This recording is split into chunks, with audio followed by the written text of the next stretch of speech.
संपूर्ण देशात सरकारी दवाखान्यात उपचार घेण्याच्या बाबतीत आपला महाराष्ट्र सर्वात शेवटच्या नंबरवर आहे. सरकारच्याच एका रिपोर्टनुसार महाराष्ट्रात दवाखान्यात भरती होणाऱ्या एकूण रुग्णांपैकी फक्त 18.6% रुग्ण सरकारी रुग्णालयात जातात. म्हणजेच राहिलेले 77% जास्त लोक हे खाजगी रुग्णालयाच्या दारात उभे राहतात. थोडा विचार करा, तामिळनाडूमध्ये 43%, राजस्थानमध्ये 45% आणि गोव्यात तब्बल 64% लोक सरकारी सुविधा वापरतात.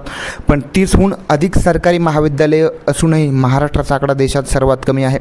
महाराष्ट्रात आरोग्य क्षेत्रातील महागाई दुप्पट वेगाने वाढली. जर तुम्ही ग्रामीण महाराष्ट्रात राहत असाल तर खाजगी दवाखान्यामध्ये एकदा भरती होण्याचा जो सरासरी खर्च आहे 44,580 रुपये, जो 2018मध्ये फक्त 23,821 होता, म्हणजेच थेट 87% वाढ. आणि जर तुम्ही मुंबई पुण्यासारख्या शहरात राहत असाल तर हाच सरासरी खर्च थेट 67,861 रुपयावर पोहोचला.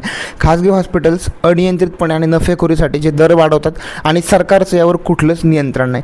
तुम्ही म्हणाल आमच्याकडे आयुष्यमान भारत किंवा महात्मा फुले जन आरोग्य योजना आहेत ना, कागदावर प्रत्येकाला 5 लाखापर्यंतचं कवच नक्की आहे, पण वास्तव आहे का काय? याच सरकारच्या सर्वेनुसार महाराष्ट्रात हॉस्पिटलचा सरासरी खर्च 44,778 रुपये येतो, पण त्यातील तब्बल 40,495 रुपये लोकांना स्वतःच्या खिशातून कर्ज काढून आणि दागिने गहाण ठेवून द्यावे लागतात. म्हणजेच विमा असूनही 90% खर्च सर्वसामान्यांना स्वतःच्या खिशातूनच करावा लागतोय, कारण सरकारी दवाखान्यात गेल्यावरही तुम्हाला औषध आणि तपासण्या खाजगी प्रयोगशाळेतून केल्याशिवाय दुसरा पर्याय उरत नाही. सरकारनं वारंवार केलेल्या आरोग्य क्षेत्रातील खाजगीकरणाचे गंभीर परिणाम येत्या काळात महाराष्ट्रातील सर्वसामान्यांना भोगावे लागत आहेत.